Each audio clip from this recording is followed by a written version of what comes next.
Olá, sejam todos bem-vindos. Eu sou o Carlos Alberto Batistão e esse é o DNA Sescom, mais uma produção do estúdio Sescom TV, um canal de mídia digital voltado à produção de conteúdos de interesse do universo contábil e demais segmentos representados por nossa entidade. O DNA Sescom é um programa que tem por objetivo contar um pouco da nossa história de 75 anos, através de fortes lideranças que por aqui passaram. E para isso, teremos aqui personalidades que fizeram e fazem parte da nossa história. Hoje, recebemos no nosso programa Reinaldo Lima Júnior, contador, administrador de empresas especializado nas áreas de tecnologia da informação e política estratégica e MBA na International Accounting Leadership. Como empresário contábil, atua há 35 anos na profissão, com foco nas áreas contábil, tributária e gestão de pessoas. Nos últimos 18 anos, tem conciliado sua carreira profissional com o trabalho ativo e voluntário na defesa da valorização das categorias contábil e de assessoramento, com grande destaque e empenho na busca do protagonismo aos profissionais de contabilidade. Foi presidente do Sescom e da AESCOM na gestão 2019 a 2021.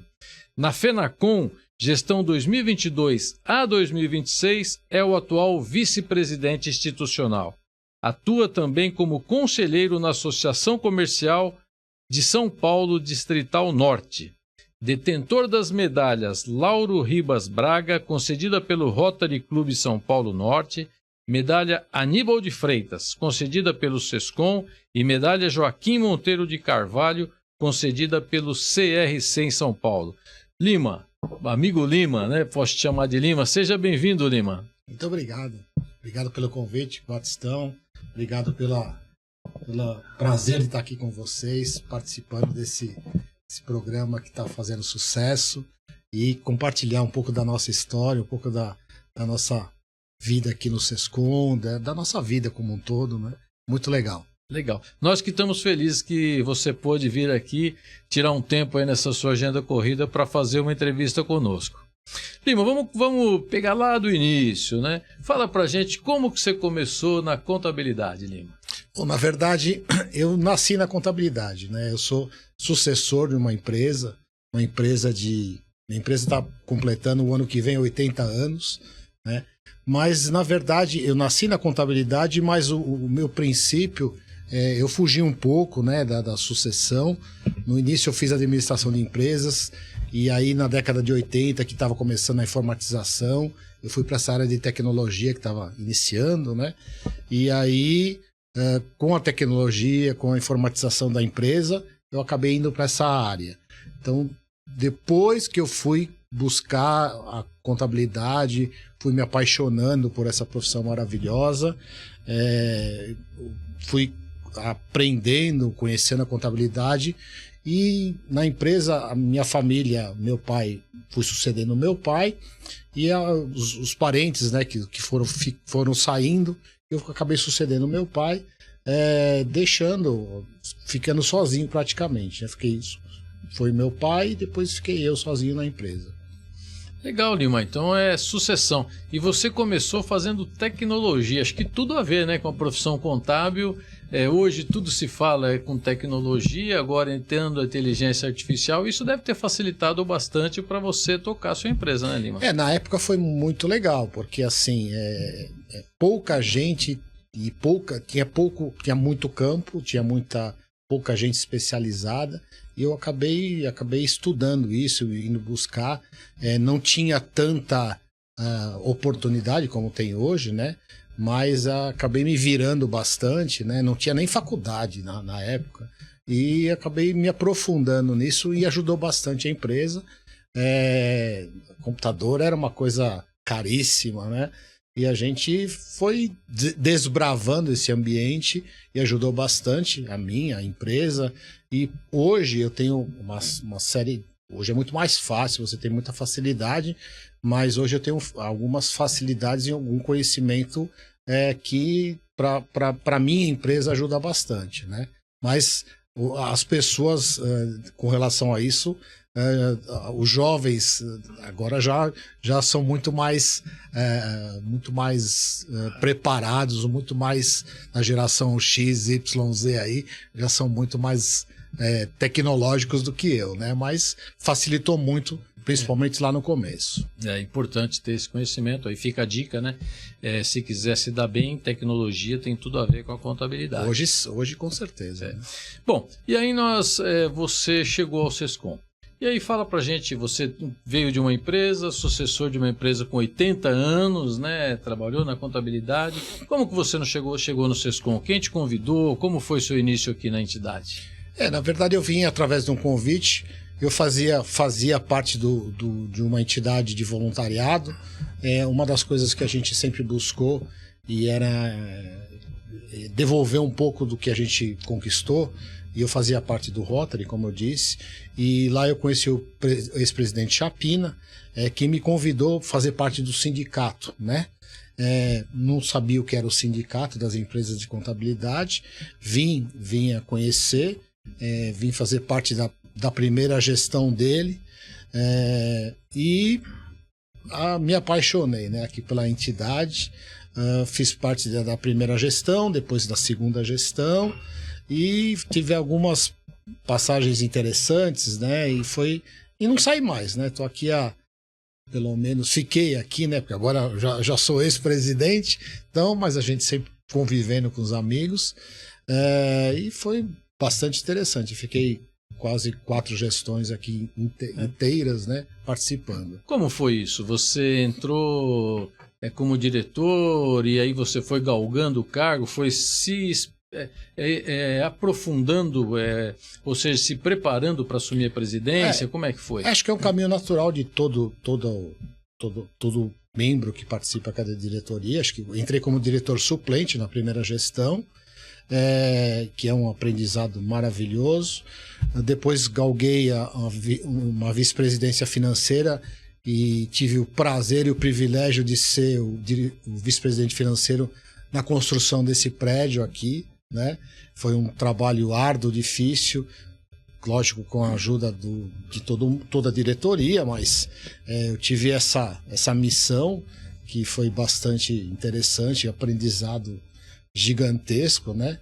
E acho que essa parte de você sair um pouco da sua empresa, onde você vive aquele mundo fechado, que você passa a conviver com pessoas que têm a mesma profissão, o mesmo pensamento, a mesma característica, te abre muito a cabeça. Isso foi muito positivo no sentido de crescimento pessoal, né?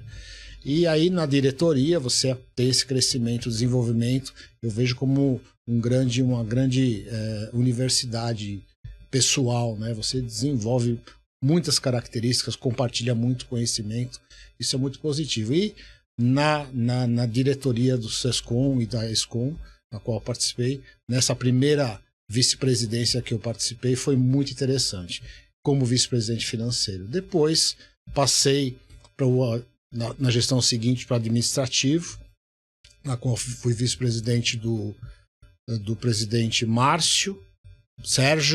Sérgio, depois do Márcio, vice-presidente administrativo. Não, aí fui vice-presidente, né? E aí, por fim, assumi a presidência. Todo um tempo se preparando, né? Eu fico imaginando construir um prédio de 12 andares, você na diretoria financeira. Eu tô trocando 3 portas em casa e tô passando um sufoco danado, pô.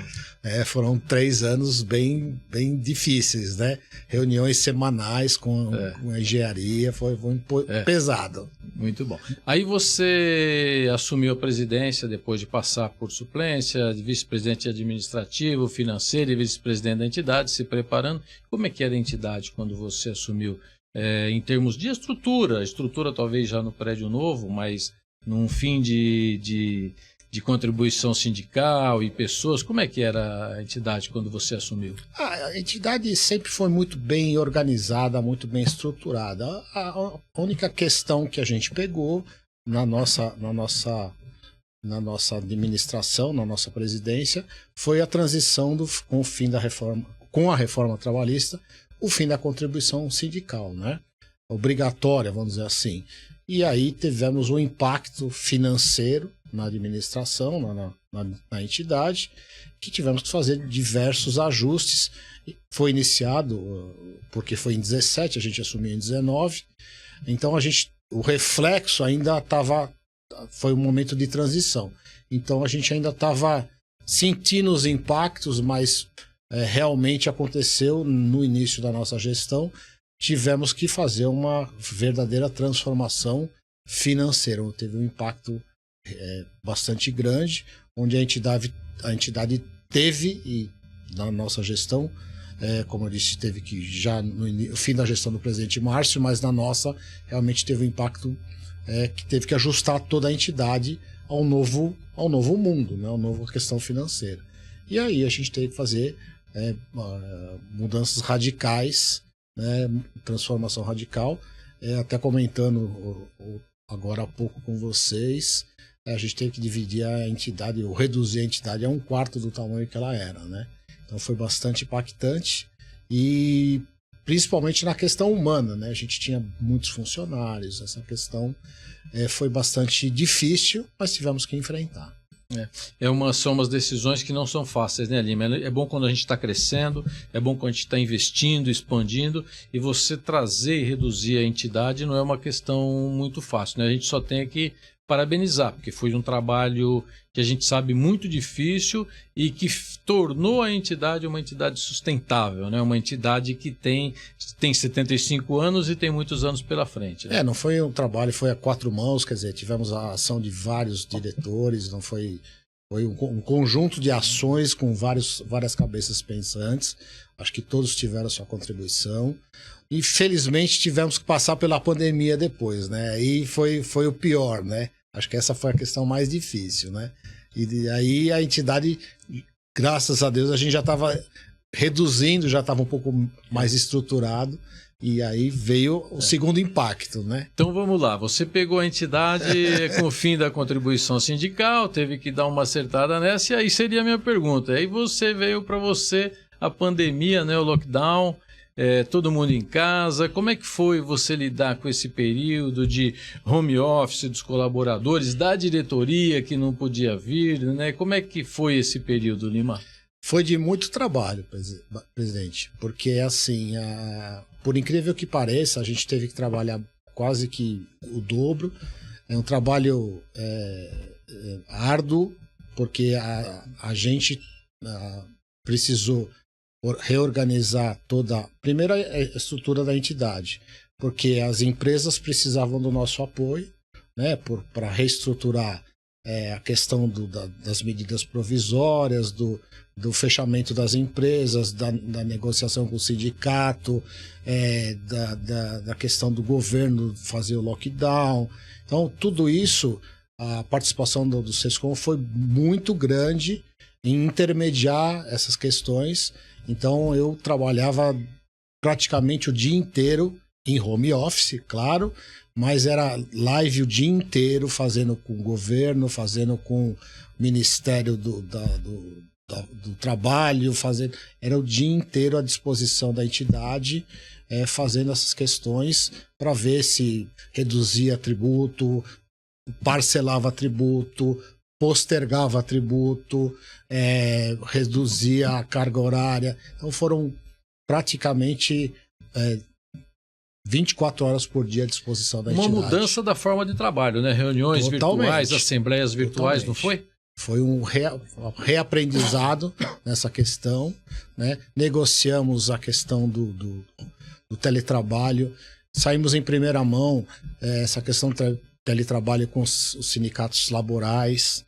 Foram todas muitas ações muito positivas, em que as parcerias positivas, em que o SESCOM saiu na frente nessas negociações com os nossos parceiros, os laborais, as secretarias, enfim, tivemos um trabalho bastante árduo. Teve várias coisas que você teve que negociar aquele período, né? Você fala do teletrabalho, aí tinha também redução de jornada, suspensão temporária de contratos, teve bastante coisa que você teve que negociar com o SEACS. A questão período. Da essencialidade, acho que foi um discurso que a gente trabalhou bastante com o governo do estado.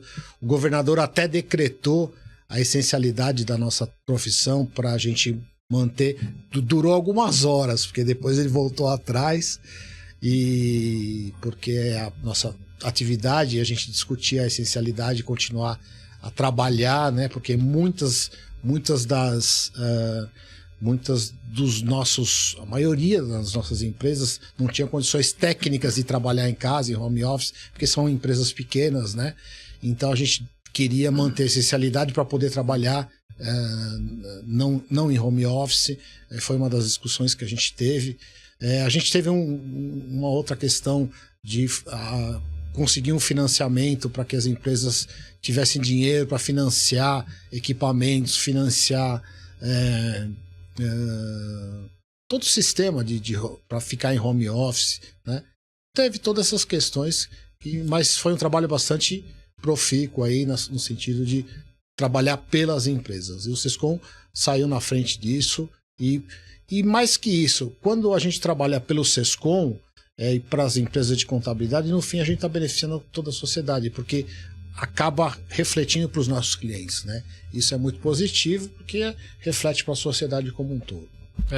Você falou do governo, né, que voltou na legislação, mas você teve que negociar um protocolo com a prefeitura também, né? Isso já no retorno, né? Isso no retorno, quando começou a voltar a certa normalidade, e aí teve a estruturação de protocolos de reabertura dos negócios.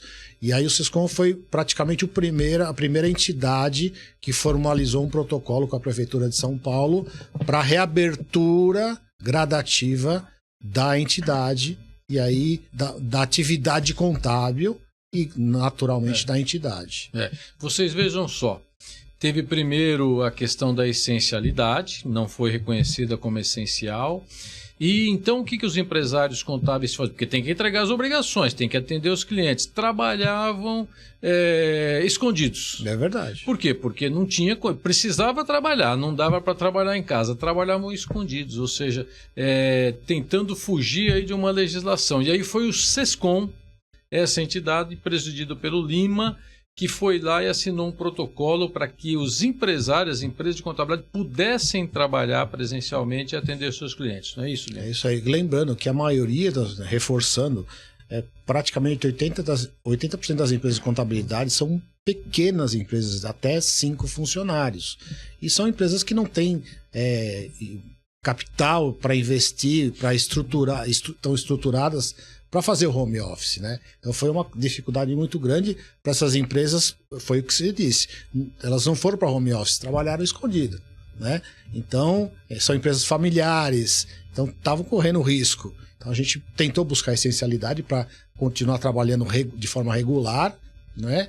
Que não aconteceu, e aí foi essa questão, quando voltou, buscamos o protocolo rapidamente para que elas voltassem à regularidade trabalhando normalmente. E a entidade também, né, Lima? Estava acostumado a fazer palestras presenciais, câmara de contabilidade presencial, ninguém acreditava que ia acontecer aí essas lives, e aí vocês tiveram a ideia de começar a fazer live e preparar talvez a entidade também. Foi uma mudança também, né, de postura, né? E aí eu tenho que destacar, foi uma parceria importante que nós tivemos com o Conselho Regional de Contabilidade. Através do presidente na época, o Donizete Valentina, abriu as portas da entidade, abriu as portas tecnológicas, né? Que eles tinham uma abrangência muito maior.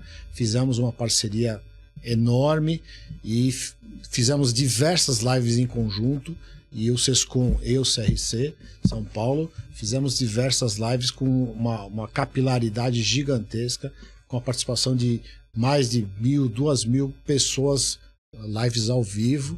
Foi muito interessante. Foi bacana. Dia a dia saiu uma obrigação nova, uma nova medida provisória, né? Eu tinha uma pergunta aqui que você já começou a responder, né? Como foi o seu relacionamento com as entidades quando você passou pelo Sescom, né? Com as entidades contábeis, né? CRC e as demais, né? Foi um relacionamento saudável também, excelente. Né? Acho que as entidades contábeis aqui no estado de São Paulo e também no Brasil, mas aqui as entidades, nós temos o congraçamento, sempre foi de congraçamento maravilhoso, mas nesse momento de dificuldade, as entidades contábeis aqui do estado de São Paulo mostraram a força e a integração, e a gente percebeu, cada um se colocou um pouco do coração naquele momento de dificuldade, e as dificuldades se superaram com a integração e o fortalecimento, mostrando que a contabilidade precisa se unir, se integrar e fortalecendo cada vez mais a nossa profissão. Vocês veem que os desafios trazem oportunidades, né? Primeiro eu tive o fim da contribuição sindical com a reforma trabalhista, o lockdown, a necessidade de se reformular, né? Se reinventar. Então a sua gestão foi simples, foi tranquila, bem sossegada. Bem tranquila. É isso aí. Lima, na sua gestão também foi assim que começaram, que nasceram as PECs, né? As PECs que hoje são a Reforma Tributária 45, a 110, depois tinha a 76 também, né? Que era o Simplifica Já, que tinha, né? E aí você começou a se posicionar, né, nessa época com a posição da entidade aqui em São Paulo e em Brasília. E eu queria saber que você contasse um pouco dessas histórias e depois que você falasse como que você vê a reforma tributária que acabou sendo aprovada com uma junção das duas PECs. Bom, uma das questões que a gente colocou lá no início da gestão, a gente estava... Primeira questão foi a gente estava sem dinheiro, né? Então, a gente pensou o seguinte, primeiro vamos trabalhar em duas frentes. A primeira dela é organizar a entidade financeiramente, tá? Então, é trabalhar internamente. E a segunda delas, a gente precisa fazer barulho, precisamos nos posicionar. E estava vindo um novo governo, que era o governo Bolsonaro, à época, que vinha com uma série de mudanças, né? De projetos, de reformas. Tinha vindo recentemente a reforma previdenciária, e vindo divulgando que faria reforma tributária. Opa, reforma tributária, contador tem que falar de tributo. Então esse foi meu primeiro pensamento, me reuni com a diretoria, com os principais vice-presidentes, enfim, vamos trabalhar na reforma tributária. Então, logo no começo da gestão do presidente Bolsonaro, o deputado Baleia Rossi apresentou um projeto, que é a PEC 45, e aí nós debruçamos em estudar a PEC 45. E aí todo mundo, quando foi apresentada a PEC 45, todo mundo apoiou, elogiou, que beleza, não sei o que lá. E nos nossos estudos, nós percebemos que ia ter um impacto pesado no setor de serviços. E aí o que nós fizemos? Fizemos algumas críticas. Fizemos esse estudo e fizemos algumas críticas. Todo mundo desceu a lenha na gente. No SESCOM, né? Desceu a lenha, esse estudo está errado. Inclusive de Brasília, algumas entidades contábeis desceram a lenha na gente. E aí isso chamou a atenção. Opa, chamou uma atenção, vamos trabalhar em cima disso. E começamos a ser convidados a falar sobre isso. E isso nos deixou assim, nos chamou a nossa atenção também, vamos fazer um trabalho em cima disso. E começamos a bater nesse assunto. E logo no começo, fomos convidados a fazer uma palestra na FEComércio, né, onde estava o seu Bernardo Api, Baleia Rossi, e o relator, que era o relator da reforma tributária. E nessa conversa, nessa apresentação, eu fui o último a falar. Então o Bernardo Api falou, o Baleia Rossi falou, e eu falei por último. Só que eu fiz uns slides que o impacto no setor de serviço, uns slides, era de 300%. Na hora que eu fiz a apresentação, o Bernardo Api ficou louco, ficou bravo, ficou nervoso. Na hora da réplica dele, ele ficou bravo. E o Baleia Rossi falou, na resposta dele, falou, não, eu não sabia que teria um impacto desse tamanho e tal. Então ficou assim, eles ficaram numa saia justa. No final da palestra, o relator da reforma tributária, eu não estou me lembrando o nome dele, eu fui falar com ele, eu falei assim, olha, o senhor, o que o senhor achou, né, nos bastidores? Ele falou assim, olha, eu achei muito boa a sua palestra, tal. Ele falou assim, falei, se o senhor quiser eu apresento mais detalhes para o senhor lá em Brasília. Ele falou, vai lá no meu gabinete. Eu falei, tá bom. Na semana seguinte eu fui no gabinete dele. E ele me recebeu. Aí eu falei, pô, vou apresentar isso para os deputados. Comecei para Brasília toda semana. E comecei a ser recebido pelos deputados. E comecei a fazer palestras sobre isso. E só foi isso. E começou a dar certo. E foi isso que aconteceu. E aí começou a incomodar, começou a fazer palestra. E exatamente foi naquele ano, nos 6 meses seguintes, eu comecei a ir para Brasília e fazer a apresentação. E numa dessas apresentações eu conheci um senador, que foi o Laércio de Oliveira. Na verdade ele era deputado federal na época. E ele gostou da minha apresentação e começou a abrir as portas da Câmara para mim. Falou, olha, apresenta aqui, fala com essa pessoa, fala com esse, fala com esse, fala com... E começou a dar certo. Né? E aí contratei uma assessora de imprensa e ela começou a divulgar o meu trabalho. E aí o trabalho ficou amplo. E só foi isso que aconteceu. E deu certo. Então foi bacana, foi um trabalho legal. E isso começou a dar certo, inclusive, eu comecei a fazer um discurso da valorização do profissional da contabilidade. E foi isso que aconteceu, nada mais. Mas você vê que você foi precursor, né? Porque eu lembro que no início, né, eu também participei de palestras com o Bernardo Api e parecia que de fato era uma maravilha. Maravilhoso, né? O que não podemos dizer que, não sei se é tão bom ou não, mas foi precursor para mostrar que aí também tinha aumentos da carga tributária, né? Mas você vê, a gente colocou, nós fizemos um trabalho bem legal, porque com o Laércio de Oliveira, nós colocamos, o projeto tinha uma alíquota só, tá?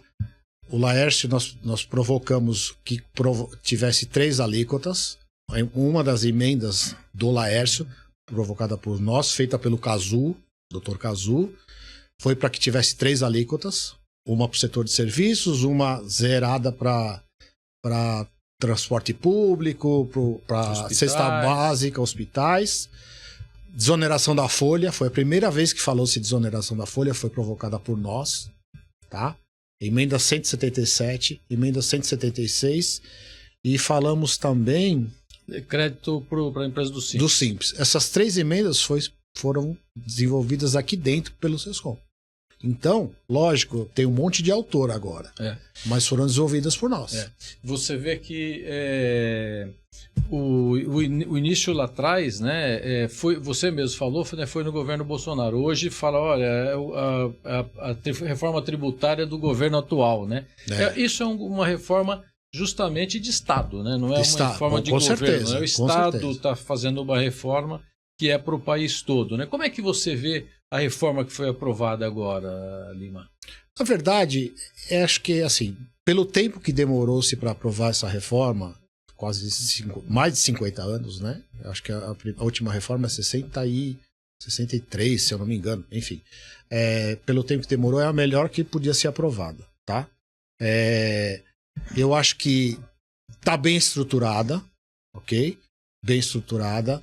O problema é a alíquota que ficou muito alta.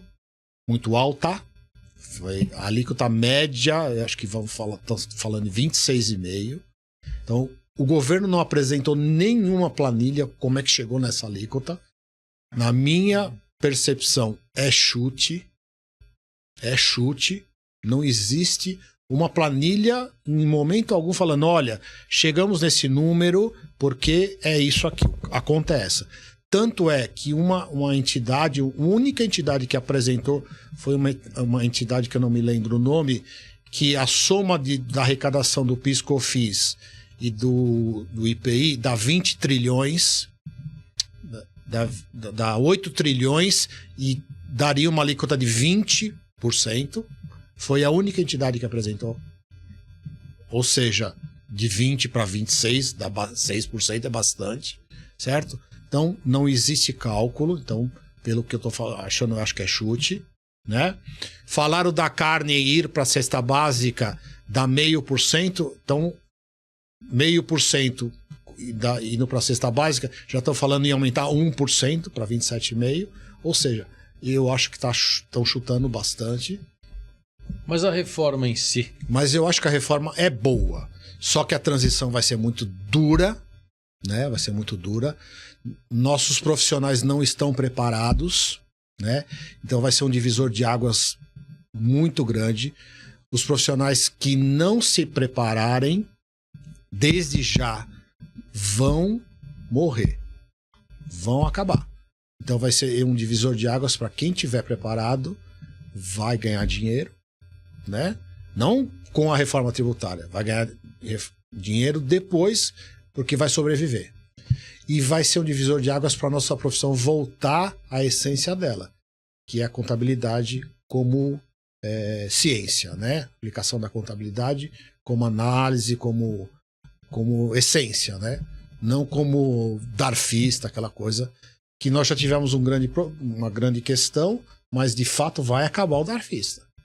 Porque o cara vai ter que fazer uma análise, vai estar preparado, vai estar...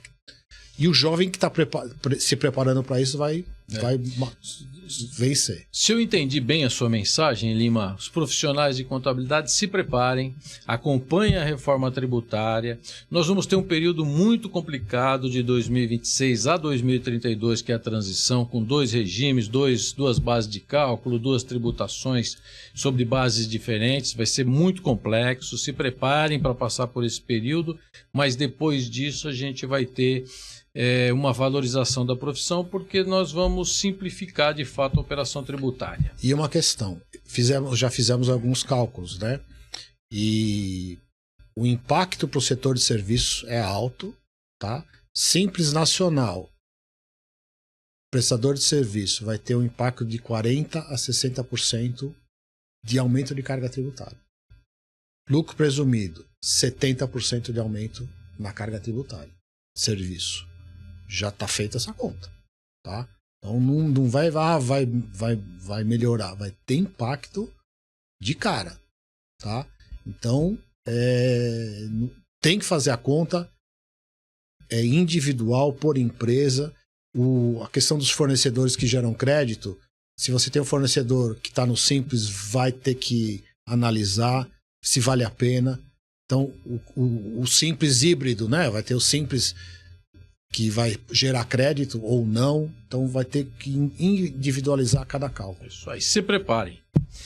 Lima, bom, voltando um pouco ao Sescom, eu sei que você foi para a Fenacon, nós vamos chegar lá, mas voltando ao Sescom. Você, nesse período que você passou, tem algum acontecimento que você quer nos falar, alguma coisa interessante, engraçada, que você gostaria de falar da sua passagem pela entidade aqui? Engraçado? Interessante, ou que você queira nos contar? Acho que tem muitas passagens, né?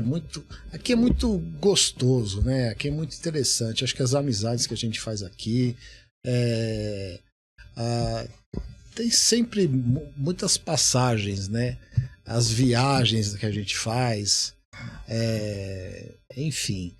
Acho que assim, o aprendizado, os seminários que eu fiz, acho que as oportunidades que a gente tem, né, de conhecer outros países, acho que isso é muito interessante. Coisas que a gente talvez não conhecer outros países, acho que toda pessoa tem oportunidade, mas de cultural e de aprendizado com colegas e estudar, né? Acho que isso é muito interessante.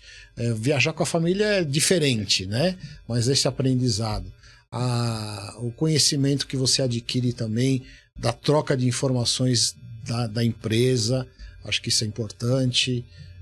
Enfim, essas passagens do dia a dia, acho que não tem preço, né? Acho que o aprendizado que a gente tem com a troca de experiência, com as amizades, né, que a gente faz é muito grande, né? É uma universidade. Muito bem. Aí, em 2022, você foi ser vice-presidente institucional da Fenacon. Conta aí um pouco pra gente quais os desafios encontrados lá, como é que funciona lá você como vice-presidente da Fenacon, representando o nosso estado de São Paulo na nossa entidade federal. Primeiro a gente, é uma coisa que eu não esperava, eu achei que ia ser presidente do Sescom e era uma etapa final, né? Eu achei... lógico, a gente sempre tem uma perspectiva de galgar novos caminhos, mas eu não esperava. Acho que foi o o reconhecimento do trabalho que a gente fez. Acho que foi tanta pandemia e questão financeira que acho que o pessoal falou, vamos dar uma oportunidade para ele fazer o trabalho, né? Mas enfim, acho que a FENACON é muito diferente aqui do SESCOM, a questão política é muito mais ampla, porque você tem cabeças totalmente diferentes, né? Porque o Brasil é muito grande, as questões regionais são muito diferentes, né? Então você tem as regiões sul, norte, centro-oeste, nordeste, enfim, são cabeças diferentes, com pensamentos diferentes, que você aprende bastante. Então eu estou aprendendo, é uma questão bastante de aprendizado, essa questão política e a questão de desenvolvimento da entidade. A FENACON tem essa parte de trabalho em Brasília, que a gente aprendeu um pouco, talvez também tenha sido essa experiência que a gente viveu lá em Brasília. Estamos continuando a viver. O presidente Daniel dá muitas oportunidades para a gente desenvolver também o trabalho de representação. Então, cada vez que a gente vai fazer um evento, palestras, a gente está aprendendo, conhecendo novos modelos. Cada SESCONs e SESCAPs tem um tipo de administração. Então a gente está aprendendo, desenvolvendo e levando o modelo, também a ideia de São Paulo, né? São Paulo é o maior sindicato do Brasil, né? O SESCOM São Paulo é o maior sindicato do Brasil, mas sempre os SESCONs e SESCAPs do resto do Brasil também passam tem algumas coisas diferentes que ensina alguma coisa pra gente, né? Mas essa experiência que eu tô levando daqui das negociações coletivas, isso também tô passando para os menores, que alguns acabam não fazendo. Então tudo isso é uma troca de ideias e experiências que a gente está levando, aprendendo e também transmitindo para os outros sindicatos. Isso é muito positivo. Uhum. Muito bom. E como que é? Qual a diferença assim, que você vê maior na representação de uma entidade estadual, que é o SESCOM, que você fez todo esse trabalho, inclusive em Brasília, e agora da entidade federal? Qual a missão dela? Como é que você vê a diferença de estar lá? É muito mais política, né? Muito mais política. A FENACON tem os mesmos problemas, as mesmas questões de organização do SESCOM São Paulo, elas são muito parecidas em tamanho, tá? Então, assim, eu comparo muito com as regionais aqui de São Paulo, os SESCONs e SESCAPs, né? Então nós temos as nossas regionais, as pequenas regionais, mas também tem os sindicatos fortes, formadores de opinião. Então, a questão política, né, em Brasília, que a gente tem que fazer um trabalho político, então essa parte é mais forte, né? Então esse trabalho é mais pesado, mais forte. Então você tem que estar em Brasília, conversando com deputados, conversando com ministros. Isso é muito mais presente do que aqui em São Paulo, né? Aqui é bem menos. Essa parte é muito mais atuante. E a parte operacional é menor, é bem menor. Então essas questões aqui são invertidas comparando aqui em São Paulo. Então essa é uma pequena diferença. A parte financeira, eu acho que o SESCOM é mais relevante, né? O SESCOM tem mais força nessa questão financeira, mas se você pensar bem, são muito parecidos com algumas nuances de diferença. Só nessa parte política, a FENACON tem um pouco mais de relevância, né? Mas o resto é muito parecido, né? A parte política eu acho que tem essas diferenças. Entendi. Voltando ao SESCOM, então, um pouco, como que você vê o trabalho que o SESCOM faz para os empresários contábeis? O que você entende que é importante? O que você acha? Hoje, né, passamos aí pela dificuldade, passamos pela pandemia, hoje a gente tem alguns serviços, né? Você entende que os sindicatos e a mesma federação são relevantes? É importante que o empresário participe e a gente de fato leva um crescimento aos empresários, benefícios aos empresários? são muitos benefícios, é que são benefícios que às vezes o empresário não reconhece e não enxerga, né?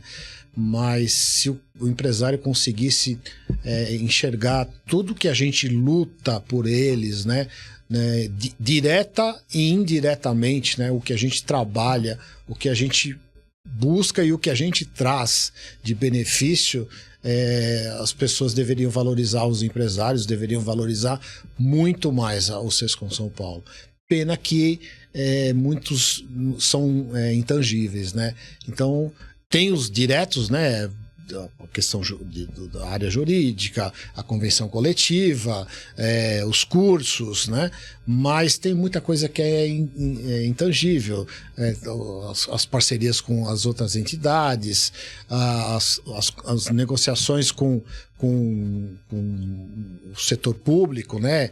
As secretarias, tudo isso que a gente conquista e não aparece, né? Então isso não tem valor, né? É incomensurável.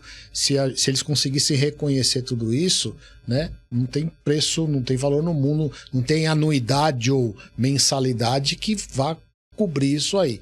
Mas infelizmente a maioria acaba não reconhecendo, né? Mas os que contribuem, os que reconhecem, compensam esses que não acabam reconhecendo.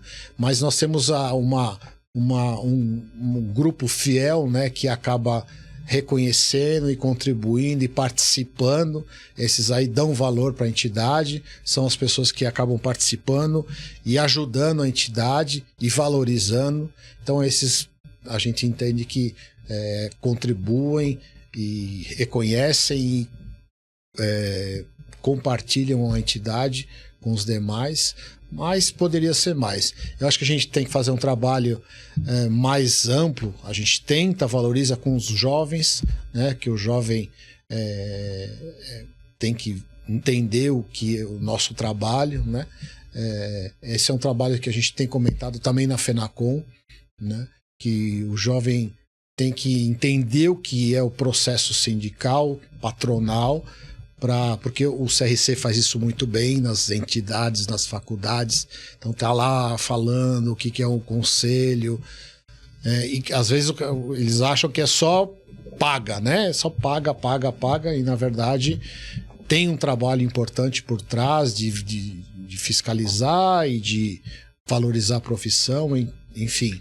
E as nossas entidades têm que ser reconhecidas. Você, né? Quer dizer a representatividade que a gente tem, né, Lima? É importantíssimo. A representatividade que o Sescom tem junto aos órgãos, né? Exatamente. De falar, de pleitear em nome da categoria. E em nome da sociedade, da né? sociedade. E a FENACOM também, né? Que Exato. É mais ainda um órgão de representar, né?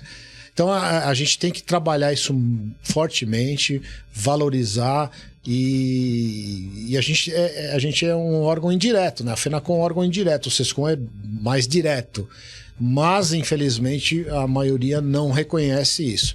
Então, quem reconhece, valoriza, e valoriza bastante, mas a gente tem que ampliar isso, fazer um trabalho contínuo, forte, para que a gente continue sempre aí atuante e fortalecido, porque infelizmente a sociedade, as entidades precisam de dinheiro, né, para se perpetuarem. Para fazer o trabalho pelo qual elas são.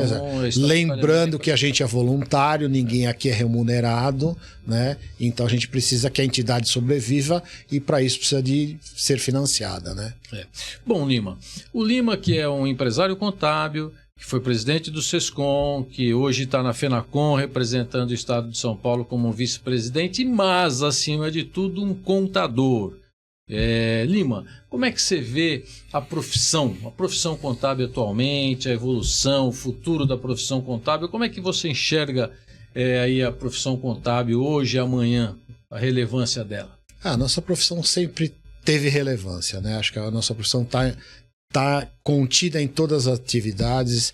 É uma profissão que muitas vezes não é valorizada como deve ser, mas eu vejo, como eu disse há pouco, é uma profissão que vai ter um divisor de águas por conta dessas mudanças que estão acontecendo com a reforma tributária. A profissão vai se transformar mais ainda. Tem desafios? Tem desafios muito grandes, como sempre, né? Vira e mexe, grandes desafios, mas eu acho que agora vai ter um desafio muito grande, mas ela vai se transformar. Os profissionais que estiverem preparados, que estiverem conectados, que estiverem ligados, vão se transformar, vão ter um ganho de profissional, vão ter o ganho financeiro, naturalmente, mas mais que isso, vão ter um ganho superior na melhoria da profissão, vão ser reconhecidos cada vez mais, porque a profissão vai se transformar num novo patamar da análise, do objetivo dela, de tecnologia, do uso da tecnologia, da inteligência artificial, enfim. Porque o uso da profissão como uma ciência, como sempre digo, ela vai cada vez mais se aprofundar, e aquele profissional que era acomodado, que era o darfista que a gente falava, esse vai acabar. E a tecnologia, como nossa aliada, vai ser essencial para a nossa profissão dar um salto de qualidade, de melhoria e de uso da inteligência como um todo para o profissional ser cada vez melhor.